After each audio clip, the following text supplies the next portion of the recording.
Bonjour peuple de Dieu. Je viens partager une parcelle de la parole de Dieu avec vous. Dans le livre de Jean au chapitre 3, la Bible dit: parmi les pharisiens, il y a un homme appelé Nicodème. C'est un chef juif. Il vient trouver Jésus quand il fait nuit. Il lui dit: Maître, nous le savons, Dieu t'a envoyé pour nous enseigner. Personne ne peut faire les signes étonnants que tu fais si Dieu n'est pas avec lui. Jésus lui répond: Je te le dis, c'est la vérité. Personne ne peut voir le royaume de Dieu s'il ne naît pas de nouveau. Nicodème dit à Jésus: Comment est-ce que quelqu'un peut naître quand il est vieux? Est-ce qu'il peut retourner dans le ventre de sa mère et naître une deuxième fois? Jésus répond: Je te le dis, c'est la vérité. Personne ne peut entrer dans le royaume de Dieu s'il ne naît pas d'eau et d'esprit. Ceux qui sont nés d'un père et d'une mère appartiennent à la famille des humains, et ceux qui sont nés de l'Esprit Saint appartiennent à l'Esprit Saint. Ici, là, Jésus nous dit une chose très très importante concernant le royaume de Dieu. Il dit que personne ne peut entrer dans le royaume de Dieu s'il ne naît de nouveau. Et ici là, Nicodème est un pharisien. Un pharisien, les pharisiens, ce sont les gens qui connaissent la parole de Dieu. Ce sont les docteurs de la loi. Ce sont les gens qui avaient la maîtrise de la Torah, qui était la parole de Dieu. Mais ce qu'il a vu en Jésus l'a étonné. C'est pour ça qu'il vient voir Jésus. Et le temps dans lequel il vient voir Jésus, la nuit, est significatif. Nous allons parler de ce temps-là. Et nous allons parler aussi de naître d'eau et d'esprit. Qu'est-ce que ça veut dire naître d'eau? Et qu'est-ce que ça veut dire naître d'esprit? La parole de Dieu est vraie. Et Nicodème, voyant tout ce que Jésus a accompli, dit que non, ça c'est la touche de Dieu. Pourquoi il dit que Jésus a été envoyé par Dieu? Parce que lui, il sait qu'il n'a pas été envoyé par Dieu. Parce qu'il ne fait pas ce que Jésus fait. Et il voudrait aussi être un envoyé de Dieu. C'est pour ça qu'il s'approche de Jésus et lui fait cette déclaration. Et Jésus, connaissant la profondeur des cœurs de l'homme, a compris ce que Nicodème voulait. C'est pour ça qu'il dit à Nicodème que tu ne peux pas entrer dans le royaume de Dieu si tu ne nais pas de nouveau. Maintenant donc, pourquoi est-ce que Nicodème vient voir Jésus de nuit? La nuit, ça veut dire quoi? La nuit, c'est une période du temps. Une période du temps. Et ce temps est caractérisé par les ténèbres. Et les ténèbres veulent dire le mensonge. C'est pour dire que Nicodème vivait dans un mensonge. Et les mensonges dans lesquels Nicodème vivait ont produit les ténèbres dans sa vie. La nuit parle encore du secret. La nuit, tout ce qui est secret prospère. C'est pour ça que Jésus dit que si quelqu'un veut vous dire quelque chose tout bas, criez-le tout haut. Révélez-le, parce que Jésus ne fonctionne pas dans le secret. Jésus fonctionne dans ce qui est révélé. Jésus fonctionne dans la lumière. C'est pour ça donc que tout ce que Jésus faisait, il le faisait à la lumière du jour. Il le faisait parce que sa vie même était la lumière. Donc, les ténèbres ici, là, la nuit parle des ténèbres, de l'obscurité, parle de tout ce qui n'est pas bon. Donc, Nicodème vivait dans une vie de mensonge, une vie de tricherie, une vie de fausseté, parce que la Bible le dit, il dit il dit, faites ce que je vous demande de faire, mais ne faites pas ce que je fais. Donc, il était faux. Il prêchait une parole dont il ne vivait pas, il était faux. Et cette fausseté, donc, a créé autour de lui les ténèbres. Et voyant en Jésus la lumière, il s'approche de Jésus parce qu'il désirait vivre dans la lumière. Et la lumière dans laquelle il désirait vivre, il n'avait pas. Et il vient vers Jésus, il dit à Jésus, comment est-ce que je peux faire pour vivre aussi dans cette lumière? Et Jésus lui dit, pour vivre dans cette lumière, il faut naître de nouveau. Le temps dans lequel il vient, c'est un temps dans lequel beaucoup d'entre nous se trouvent. Nous vivons dans les ténèbres. Et quand nous vivons dans les ténèbres, les ténèbres, on ne voit rien de nuit. Même quand Énéo coupe la lumière, nous tous, nous crions, nous sommes alarmés parce que nous n'acceptons pas la condition des ténèbres. C'est une condition révulsante. C'est une condition inacceptable. On ne voit rien, on ne peut rien faire dans les ténèbres, on ne voit rien dans les ténèbres, on marche à l'aveuglette et en marchant à l'aveuglette, tout peut arriver, un accident peut arriver facilement, il peut avoir un trou devant toi, tu ne vois pas et puis tu tombes parce qu'il y a les ténèbres. Les ténèbres, c'est un moment très, très mauvais et que tout être humain n'aimerait pas être dans les ténèbres. Et Jésus dit, si la lumière de tes yeux est noire, comme les ténèbres de ton cœur peuvent être sombres, parce que Jésus considère que nos yeux doivent être la lumière. Et si nos yeux sont déjà noirs et que c'est les yeux-là qui voient la lumière qui doivent éclairer notre âme et que nos yeux sont noirs, comment est-ce que notre âme sera donc? Notre âme sera le reflet de ce que nos yeux auront vu. Et nos yeux sont dans les ténèbres parce que nous avons décidé de vivre hors de ce que Dieu veut que nous vivions. Et les ténèbres, le mensonge, les ténèbres, le secret, les ténèbres, la désobéissance, les ténèbres, aller à l'encontre de tout ce que Dieu ne veut pas. Et il est très important pour nous de sortir de cet état. Et Jésus nous donne le moyen de sortir de cet état. Il dit pour naître de nouveau, nous devons naître d'eau d'abord.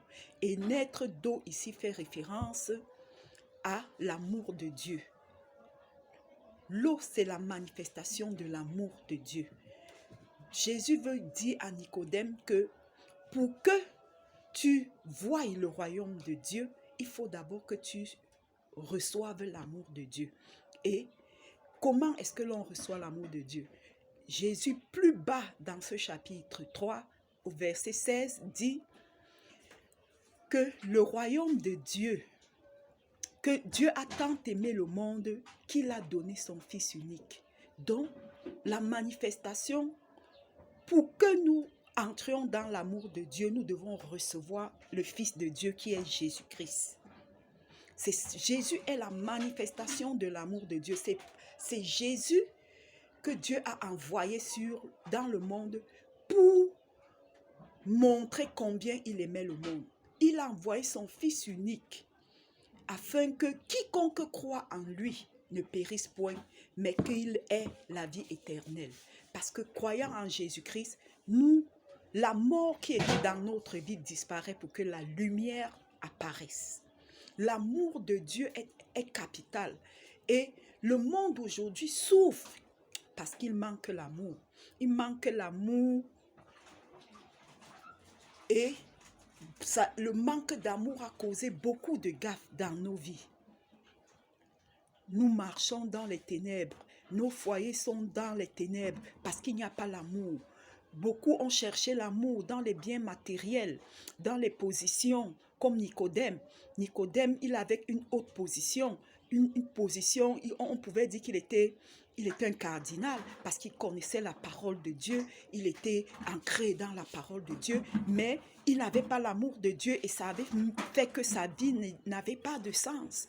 Et il y a beaucoup qui ont cherché l'amour dans l'argent, dans les biens matériels, dans les êtres humains, chez les hommes, chez les femmes, et ils n'ont pas pu trouver cet amour parce que l'amour, aucun homme ne peut avoir de l'amour s'il n'a pas reçu cet amour. L'on ne peut que donner ce que l'on a reçu. Et si tu n'as pas reçu l'amour de Dieu, tu vas le donner comment?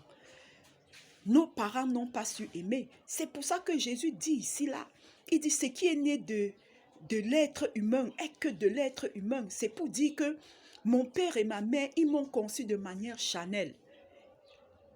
Et tout ce qu'ils ont commis comme erreur, ils me les ont transmis. Donc moi-même, je fais les mêmes erreurs qu'ils ont commis. J'ai tendance à prendre les mêmes décisions qu'ils ont commis. Alors, ça ne peut pas être une solution acceptable de rentrer encore dans le ventre de ma mère pour naître. Parce que si je rentre dans le ventre de ma mère pour naître, ça sera inutile. Puisque je vais continuer à faire les mêmes choses. Je vais continuer à voler comme ils ont volé. Je vais continuer à mentir. Je vais continuer à forniquer, à commettre l'adultère, à être idolâtre. Ça, c'est ce que la chair produit.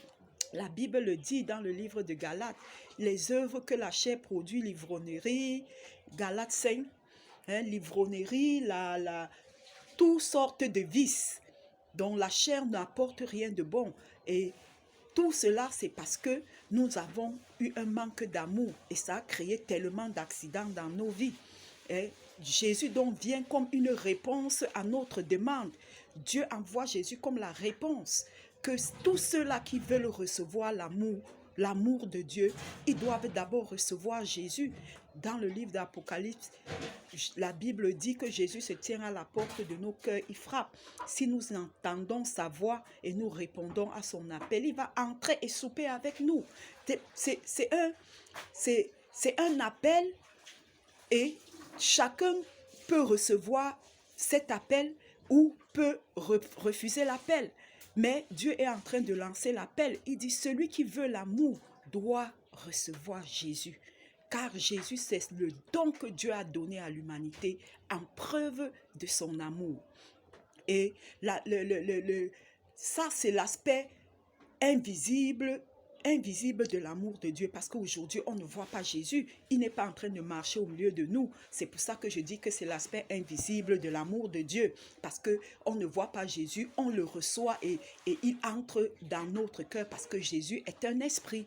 Il n'est plus chair. Il était chair, mais il n'est plus chair, il est maintenant esprit. Donc, quand nous acceptons de le recevoir, nous recevons son esprit. Et son esprit vient donner la vie à notre esprit. Et c'est ça la manifestation de l'amour de Dieu. Et la deuxième manifestation de l'amour de Dieu, nous allons parler des aspects visibles, comme la pluie. La Bible dit que Dieu fait tomber la pluie aussi bien sur les bons que sur les méchants. La pluie est la manifestation visible du fait que Dieu nous aime. Parce que si Dieu ne nous aimait pas, il n'allait pas faire tomber la pluie. Et la pluie, nous connaissons combien la pluie est importante pour nous, que ce soit pour les rivières et le bien-être des animaux qui vivent dans le monde aquatique, ou bien que ce soit pour les plantes, ou même pour la quantité d'eau que nous, les êtres humains, nous devons utiliser pour notre bien-être. Et tout ça, Dieu en étant conscient de ça, il s'est assuré que sur la terre, nous ne puissions pas manquer d'eau. L'importance de l'eau. Donc si par un moment dans ta vie, il t'arrive de douter que Dieu t'aime, quand la pluie tombe, souviens-toi que Dieu t'aime.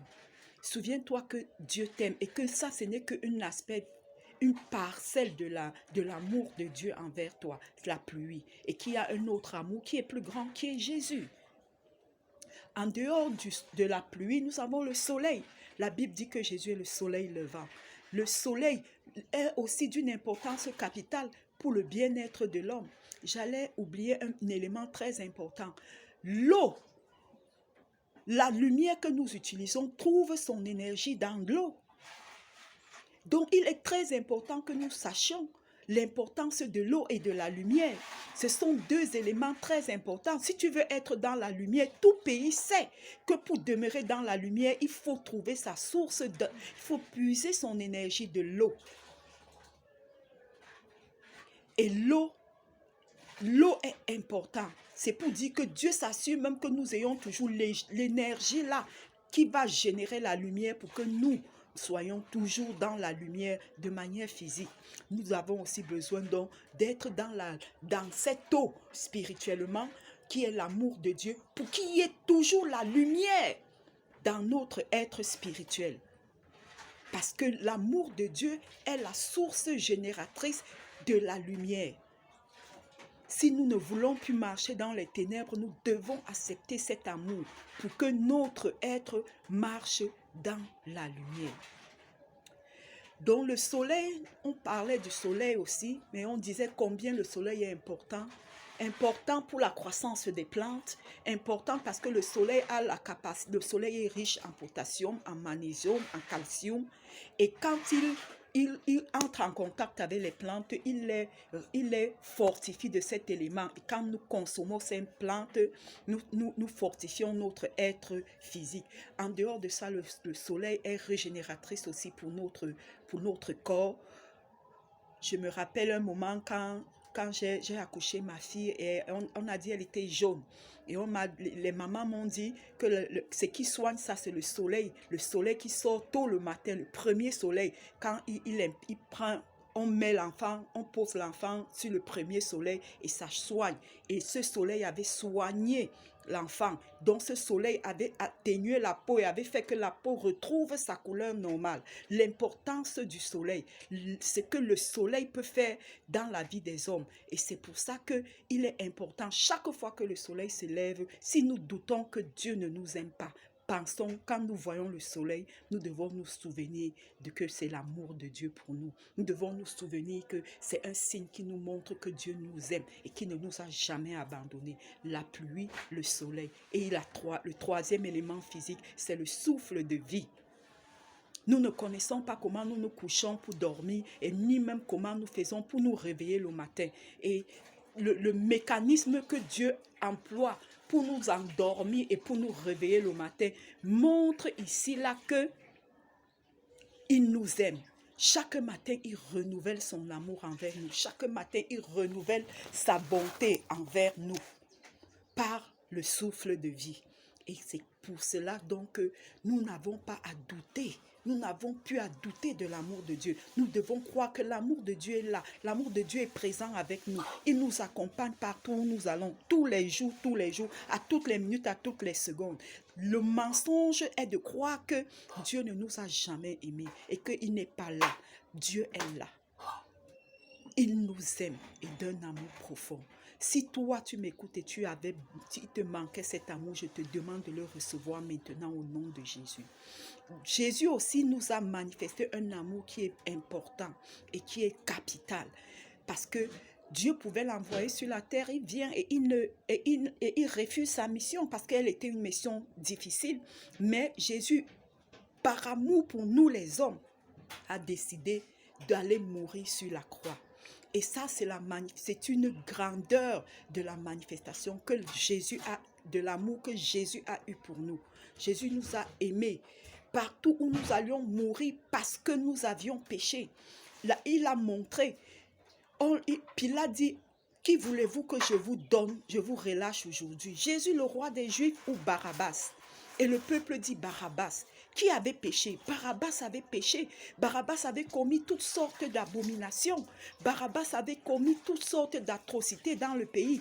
Donc en temps normal, c'est Barabbas qui allait mourir. Mais Dieu décide de manifester son amour et Jésus aussi à Barabbas en prenant sa place. Au lieu que c'est Barabbas qui meurt, c'est Jésus qui meurt. Au lieu que c'est moi, Jeannette, qui dois mourir parce que j'ai menti, parce que j'ai volé, parce que j'ai commis toutes sortes de mauvaises actions, ce n'est pas moi qui meurs. Jésus dit non, ce n'est pas Jeannette qui doit mourir, c'est moi qui dois aller mourir à la place de Jeannette. Toi qui m'écoutes, quel que soit le degré de tes fautes, quelle que soit la profondeur de ton mal, que tu crois que tu ne peux pas être sauvé, je te dis aujourd'hui que tu te trompes, tu peux être sauvé. Jésus-Christ décide aujourd'hui que si tu l'acceptes, il prend ton péché et il te donne sa vie de sainteté. Ainsi, tu reçois son amour parce qu'il n'est pas mort à la croix en vain. Il est mort pour que toi, tu puisses vivre. Il est mort pour que toi, tu puisses avoir la paix. Il est mort pour que toi, tu puisses avoir la joie. Partout où ta joie et ta paix t'ont été retirées. Aujourd'hui, si tu reçois Jésus, tu vas recevoir cette joie. Tu vas recevoir cette paix. Tu vas recevoir cet amour. Reçois-le maintenant au nom de Jésus. Il est donc important que nous recevions l'amour de Jésus parce que l'amour de Jésus nous libère de nos péchés, nous libère du fardeau que nous portions, nous libère de l'insomnie, nous libère du manque de paix, nous libère de tout. Tout ce que, parce que quand Jésus-Christ meurt, il prend notre âme pécheresse et il nous donne son âme qui est pure, son âme qui est sans faute, son âme qui est sans tache. Et ce n'est plus nous qui vivions, c'est Christ qui vit en nous. Et c'est un grand amour qui nous a manifesté. Aujourd'hui, reçois cet amour et que ta vie puisse être dans la lumière au nom de Jésus-Christ. La troisième manifestation de l'amour, c'est l'amour du Saint-Esprit. Quand Jésus part, Jésus dit, il ne va pas nous laisser seuls. Il va nous envoyer le Saint-Esprit. Quand le Saint-Esprit vient pour habiter dans notre corps. Le Saint-Esprit accepte l'amour, accepte de venir vivre avec nous les hommes, malgré notre méchanceté et tout. Le Saint-Esprit accepte de venir nous guider, de venir nous diriger, de venir nous conseiller, de venir nous consoler. Je dis à quelqu'un aujourd'hui, si tu es triste, reçois l'amour du Saint-Esprit, le consolateur qui vient te consoler, quelle que soit l'affliction que tu traverses, quelles que soient les difficultés dans lesquelles tu te trouves. Demande le conseil au Saint-Esprit. Il est le meilleur conseiller. Il est l'ami fidèle. Il est celui-là qui marche avec nous tous les jours, supportant nos erreurs, supportant nos imperfections et continuant à nous aimer et à nous conseiller. La Bible dit aussi que le Saint-Esprit viendra pour nous conduire dans toute la vérité. Quand tu reçois le Saint-Esprit, tu es conduit dans toute la vérité. Il n'y a pas une vérité que le Saint-Esprit te cachera. Il a dit que invoque-moi au moment de la détresse et je te répondrai et je te révélerai les choses cachées que tu ignores. Parce que quand la nuit provoque les choses cachées et les choses secrètes, cela nuit à nos vies. Et le Saint-Esprit vient mettre cela à jour par la révélation de la vérité. Et ainsi, nous sommes libérés, ainsi, nous sommes affranchis. La Bible dit, tu ne peux voir le royaume de Dieu si tu ne nais d'eau. Naître dans l'amour de Dieu. Si tu ne nais pas de l'amour de Dieu, tu ne peux pas voir le royaume de Dieu. Si tu ne nais pas de l'Esprit de Dieu, tu ne peux pas entrer dans le royaume de Dieu. Il est important donc que nous vivions avec l'Esprit de Dieu. Il est important que nous vivions par l'Esprit de Dieu. Et l'Esprit de Dieu, il est déjà là. Depuis le jour de la Pentecôte, il est descendu, il habite au milieu de nous. Et il y a encore un autre moyen sûr pour demeurer avec le Saint-Esprit, c'est de s'attacher à la parole de Dieu. Car l'Esprit de Dieu est attaché à la parole de Dieu. Il n'y a pas plus sûre source pour recevoir le Saint-Esprit que la parole de Dieu. La Bible dit, Jésus dit que la parole que je vous prononce aujourd'hui, elle est esprit et vie. Donc si tu veux avoir le Saint-Esprit, tu dois t'accrocher à la parole de Dieu qui est esprit. Elle n'est pas seulement esprit, mais elle aussi, elle produit la vie. Chaque fois que nous lisons, comme cette parole de Nicodème que nous venons de lire, elle est esprit et elle est vie. C'est-à-dire qu'elle met en nous la vie de Dieu dans notre esprit, la vie de Jésus dans notre âme et la vie du Saint-Esprit dans notre être. Et c'est le Saint-Esprit qui crie en nous Abba au Père. C'est-à-dire que c'est le Saint-Esprit qui nous identifie non seulement sur la terre, mais c'est encore lui qui nous identifie au ciel. Parce que la Bible dit qu'il nous a transplantés du royaume, il nous a déracinés du royaume des lumières, du royaume des ténèbres, pour nous faire entrer dans son royaume de lumière. C'est le Saint-Esprit qui agit à ce moment-là, parce qu'il est la manifestation de Dieu, il est la démonstration de la parole et de la puissance de Dieu agissante. Il nous déracine du royaume des ténèbres et nous fait entrer dans le royaume de lumière. et nous fait entrer dans le royaume de lumière. Et nous n'allons pas finir sans prendre ce petit témoignage de Jean 4, de la femme samaritaine. La femme samaritaine est une femme qui a recherché l'amour avec hardiesse. La Bible dit que dans sa recherche de l'amour, elle a eu 7 maris. Et les 7 maris qu'elle a eu, avec les 7 maris, elle n'a pas eu l'amour qu'elle recherchait. Et elle était encore en train d'essayer avec une 8e personne. Et le fait qu'elle a eu à essayer tout, à passer sa vie à faire tous ces essais, ont fait qu'elle était devenue une paria pour la société. La Bible dit qu'elle partait puiser l'eau à midi. Et nous savons qu'il est interdit de puiser l'eau à midi. Les femmes puisent l'eau le matin pour travailler pendant la matinée dans leur ménage, à faire la lessive, à faire la vaisselle, à préparer tout ce que l'eau peut produire. Mais elle venait puiser l'eau à midi, donc en sachant qu'il n'y aurait aucune femme, elle n'aura le regard accusateur de personne. Personne ne va l'insulter, personne ne va dire ci ou ça à cause de sa vie. Elle-même, elle était consciente qu'elle avait un problème, mais elle ne connaissait pas comment résoudre son problème. Et elle arrive donc à midi au puits et elle rencontre Jésus. Et Jésus lui dit, est-ce que tu peux me donner un peu de ton eau pour que je puisse boire?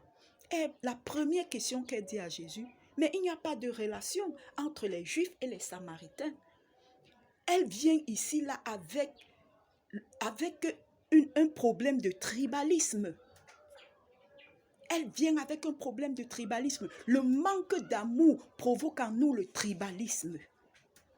Parce qu'elle parle des Juifs et elle parle des Samaritains. Et Jésus-Christ lui répond que si tu savais la personne qui est devant toi, tu lui demanderais de l'eau et il te donnerait l'eau que quand tu vas boire, tu n'auras plus jamais soif. Et cette eau va te conduire dans la vie éternelle. Et elle dit, Maître, donne-moi cette eau, je veux boire cette eau. Jésus est en train de lui dire que je sais que tu as une fausse manière d'aimer. Hein? Et que cette fausse manière d'aimer, c'est cette fausse manière d'aimer qui te fait me voir comme un juif. Mais je ne suis pas un juif ordinaire, je ne suis pas un juif comme tous les autres juifs. Et si tu savais qui je suis en réalité, tu me demanderais de l'amour et je vais te donner l'amour. Que non seulement tu seras rassasié sur cette terre d'amour et cet amour va te permettre d'entrer dans le sein de Dieu. Et la femme dit, donne-moi Seigneur cet amour, parce qu'elle était assoiffée de cet amour. Aujourd'hui, notre société souffre parce que nous manquons cet amour. Nous souffrons du tribalisme parce que nous manquons d'amour. Parce que si nous avons l'amour de Dieu, nous saurons que nous sommes tous frères. Nous sommes tous engendrés par Dieu et nous sommes en mission sur la terre pour accomplir un but. Le fait que nous soyons nés dans telle ou telle tribu ne veut pas dire que c'est cette tribu qui nous dirige. Cette tribu, c'est l'aspect Chanel, le père Chanel. Quand nous nous accrochons à notre tribu, nous commettons les erreurs de cette tribu, nous commettons toutes les atrocités de cette tribu. C'est ce que Jésus voulait dire à la femme samaritaine. Si tu veux toujours t'accrocher sur cette tribu-là, tu vas perdre l'essentiel, tu vas perdre le plus important. Accroche-toi plus sur l'amour de Dieu, sur l'amour céleste, parce que tu vas gagner plus sur l'amour céleste. Dans l'amour céleste, on ne perd rien. On gagne des frères des autres tribus et on gagne l'amour des frères des autres tribus.